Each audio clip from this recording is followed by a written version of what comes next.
It's that time of year again where Wine Spectator releases its top 100 wines of 2025. I already released my top 10 reaction. The top 100 for me is a little bit more interesting, and I picked out 13 values. I think that you should check out. All these wines are in the mid 30s and under. Let's start out with number 96. This is the Bodegas Pilar Rioja White Pilar 2022, 21 bucks, mostly Viura.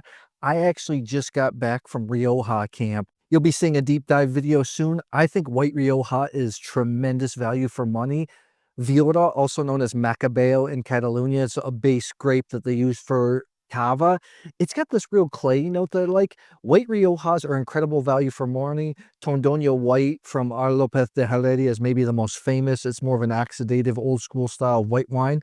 But I like these fresh white wines too. And at 21 bucks, these have texture and it has a real mineral note. They're not super aromatic, but if you like wines with texture, I say get in on Rioja. Also want to let you know, if you want 15% off Gabriel Glass, I have a discount code in the pinned comments and the description box. You can get 15% off until the end of December 3rd. And since it's Black Friday when I'm releasing this, chance to get in and get something good. Number 94, Benar Haut. This is the Gruner Veltliner Niederösterreich Phase 4. Niederösterreich means Lower Austria. This comes in at 33 bucks. First of all, is a fantastic producer. But if any of you see any Gruner Veltliners out there, if they make it to the US shelf, they are good. They are a great alternative to Sauvignon Blanc. Really unique flavors. You have some grassy notes, but I really like the lime and white pepper notes that you get. By the way, you'll see that I'm not in my studio right now. I'm actually in Bulgaria, about to attend Divino, which is the most prestigious tasting of the year. I'll be doing a video on that too. Let's look at number 93. This is the Clisson. This is the Famille Libaud Muscadet main Clisson. Clisson is one of the crus of Cru Muscadet. They're really trying to define and make Muscadet more prestigious because it's a wine based on Melon de Bourgogne. It's from the Loire. It's from the western reaches of Loire near the city of Nantes. These wines are high in acid, go great with oysters, but I have to tell you, Cru Muscadet, incredible values. When you lay these down in the cellar and age them, they can really become like Chablis. I had one from the 60s a few years ago, and it was just tremendous. 87, the Bosquet de Pop, Chateauneuf de Pop 2022. This isn't a value, but it showed up recently in a video where I said, can an American red wine be as good as Chateauneuf de Pop? And I was really impressed with that style. That's not value. Let's move on to number 86, which is Dr. Lucen. This is the Riesling Cabinet Mosel Erdener Treppchen 2023, 28 bucks. Cabinet Rieslings from Germany are tremendous. Producers in Germany love to drink these. These have a touch of sweetness. They're coming in around 8.5%, 9% of alcohol, so you can drink them. They're refreshing. They have sugar, yes, but they have so much acidity it wipes your palate clean. These are very food-friendly wines. Every time I open a Cabinet Riesling, I say, I'm only going to drink a glass. I end up drinking the entire bottle. German producers a lot of times use Grand Cru fruit in these Rieslings because they like to drink them themselves. Dr. Lucen is well distributed as a brand that's widely known. It's a chance for you to get in and taste these wines. Tremendous wine. Number 80, this is the Fordodori Manzone Bianco Vigneti delle Dolomiti 2023, 38 bucks. If I remember right, this is made in amphora.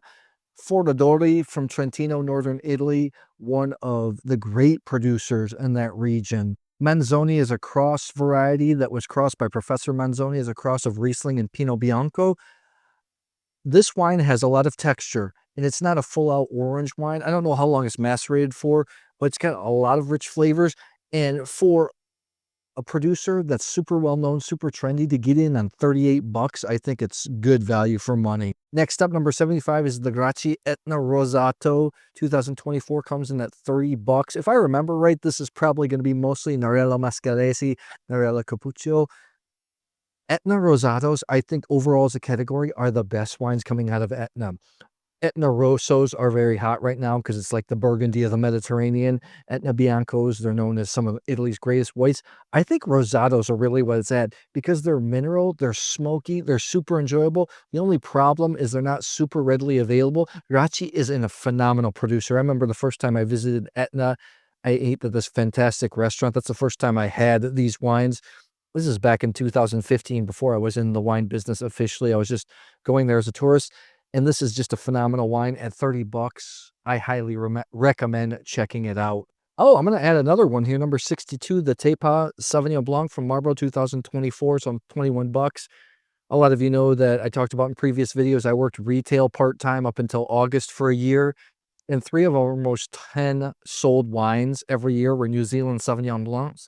People still like them because they're grassy, they're explosive. Almost everybody likes them, and 21 bucks, it's just a good wine. It's a crowd pleaser. Everybody's gonna like it. Number 56, the Venus La Universal, the Monsant Dido La Universal 2021 for 25 bucks. This is based on Grenache. Monsant is an area that surrounds Priorat in Catalonia in Spain, around near fairly close to Barcelona. I prefer Monsant to Priorat because they have a little more freshness. This is a project made it's a collaboration made by some pretty famous winemakers in the region. And ironically, when I took my WSET level 3 a long time ago, this is one of the wines I tasted, one of the first examples of Monsant I ever tasted. I visited the region back in 2021-ish. Really impressed with the entire portfolio from that producer, that collaboration. Worth checking out. Number 48, the Symington Family Douro Altano 2022, $13. Douro Red Blends. It's going to be based off Touriga Nassau, Touriga Franca, probably Tinta Roriz, which is also known as Tempranillo. I remember the first time I went to the Douro as a tourist, I was in the city of Porto and having dinner and sitting down and having a bottle of this there. It was maybe 11 euros a bottle. 13 bucks, incredible value for money. Is this the greatest red wine in the world? No, it's not. But at 13 bucks, is it a complete red wine that's super well done, crowd pleaser, rich? You get a taste of the Douro from one of the royal families of the region. Highly recommend checking that out. Oh, I'm adding wines here left and right, so maybe it's going to be 15 wines now. Number 42, the Ravenswood Zinfandel Dry Creek Valley 2023, 27 bucks. Some of these inexpensive old vine Zins just offer tremendous complexity for the money. They can really be Rhone-ish. This is really a good buy, not too oaky, plenty of fruit. Number 32, the Masakan Ania from California 2024, $32. You know I love Masakan. I've had some of the wines on the channel. This is his Friuli blend of Robola Gialla, Friulano Chardonnay, Pinot Bianco. Has those awesome grapes from Northwest Italy that I love, Robola Gialla and Friulano, but yet has the familiar Chardonnay and Pinot Bianco to round out, make the wine a little bit more full in body. When I was in retail, I recommended this wine a lot, and people would come back and buy a lot of bottles. So it's just a good, rich white wine. Those that like maybe bigger Chardonnays but want to try something new and you don't have oaky flavors, that is worth checking out. Number 27, the Pine Ridge Chenin Blanc Viognier, 16 bucks. This is widely available. Pine Ridge does a great job even with their standard Napa Cabernets, which are pretty affordable by Napa Cab standards. But this Pine Ridge Chenin Blanc Viognier, it is just really good white wine at 16 bucks. To get an American white wine from a pedigreed producer at that price point, kind of unheard of, and it's pretty widely available. Speaking of another one, number 24, the Dry Creek Chenin Blanc from Clarksburg at 18 bucks. Dry Creek makes a lot of good stuff.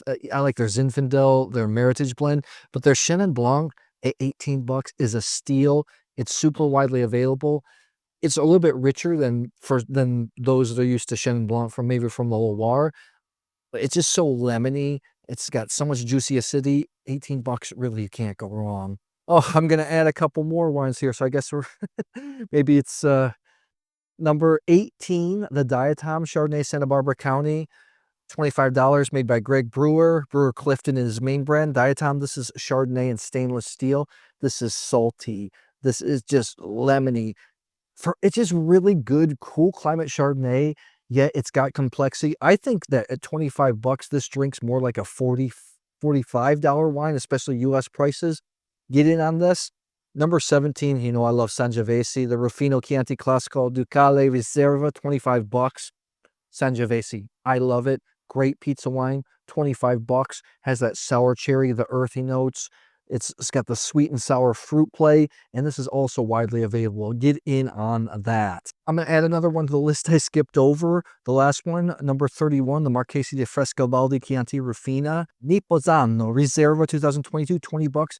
Chianti Rufina is another appellation, sub-appellation of Chianti, higher elevation, just like Chianti Classico. The wines are tremendous. There are not a lot of well-known producers. Frescobaldi is one of them there. They're making wines all over Tuscany. Again, you've like Sangiovese, that sour cherry fruit flavors at 20 bucks. This is a way to get a great Tuesday, Wednesday night pizza wine. So those are some of my favorite values from Wine Spectator's Top 100 list, and these are wines that are readily available. It's cool because in the Wine Spectator Top 10 list, those wines sell out really quickly. The Top 100 list, you'll still be able to find some of these wines. Let me know, are there any other wines here that are of value, or maybe the more expensive wines that you like? I'd love to hear. Drop it in the comments below.